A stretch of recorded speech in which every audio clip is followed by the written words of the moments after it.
Now, if anybody was going to question my commitment to Sega Genesis, this is my Sega Genesis. Now, the main part here is my original Sega Genesis from when I was in 8th grade. I picked this one up with Altered Beast. Later I added on the Sega CD, which is why it has a used old video store sticker still on it, but we can just ignore that.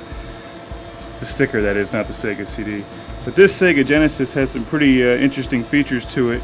You might notice it's got some outputs all the way back here. And that's not normal. Normally you wouldn't be using these. Those are additional.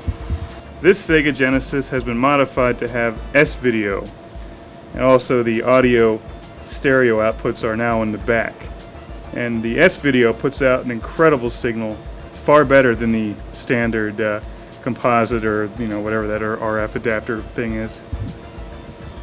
If you really love Sega Genesis, I assure you this does make a difference, especially in games like Thunder Force 3 or M.U.S.H.A, where there's a lot of things going on at one time on the screen.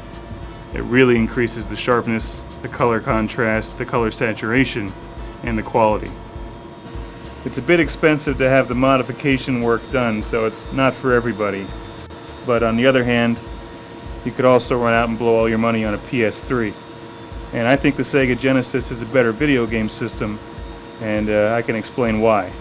First of all, the Sega Genesis with the Sega CD uses 2 power cord adapters. 2 is a higher number than 1. The PlayStation 3 and the Xbox 360 both have 1 power cord. This thing uses 2.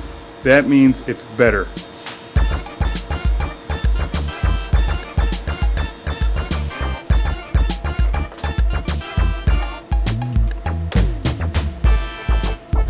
Another advantage that the Sega Genesis has over the newest modern gaming consoles is that the controller comes with a wire.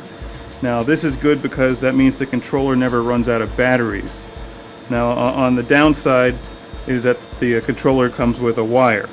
And this can be a problem if your dog decides to run by the coffee table where you have your Genesis and gets caught in the controller wire. However, with the Sega CD edition, the Genesis and Sega CD weigh about 30 pounds together with the platform, and there's no way that thing's getting yanked off the coffee table, so it's not a problem. Another point for the Sega controller, which is also a very well designed controller and very comfortable to hold. We'll plug in the audio cables to the back here. My favorite, the S-video cable. Now it's ready to play. There's only one thing missing. I like to record the game footage directly into the editing system when I can for the best audio and video quality, and of course you don't use any tape stock. This was a little complicated with this Genesis because the video signal was actually being read as 640 by 480 instead of the standard NTSC of 720 by 486. So although a consumer television, a regular TV or hdtv will read the Genesis perfectly and it'll look great, the professional equipment had a hell of a time reading it until I figured out that it had to actually be set to 640 by 480. You know, what could be lurking in the Sega CD drive?